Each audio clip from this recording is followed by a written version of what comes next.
చేయాలి ఒకటి. రెండోది ఇప్పుడు కొత్త కేసు పెట్టినటువంటి దాంట్లో విద్యాసాగర్, కుక్కల మరియు ఆదర్శ్ అని పెట్టారు.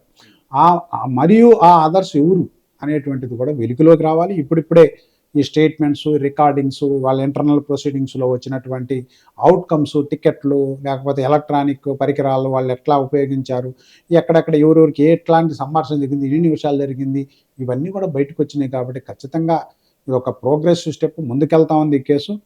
ఆ పాత కేసు వాళ్ళ మీద ఉన్నటువంటి కేసును క్లోజ్ చేయటం, ఈ కొత్త కేసులో ఎవరైతే కుక్కల విద్యాసాగర్ అండ్ అదర్స్ ఉన్నారో వాళ్ళందరి మీద సరైనటువంటి కూలంకుషమైనటువంటి విచారణ చేసి వాళ్ళని దోషులుగా నిలబెట్టి చట్టం ముందు నిలబెడితే చట్టం ఖచ్చితంగా సరైనటువంటి సమాధానం చెబుతుంది. సరైన సాక్ష్యాధారాన్ని సైంటిఫిక్ మెథడ్లో చేసి ఇప్పుడున్నటువంటి పోలీస్ యంత్రాంగం దాన్ని ఖచ్చితంగా కేసు సరిగ్గా పుటప్ చేయాలి.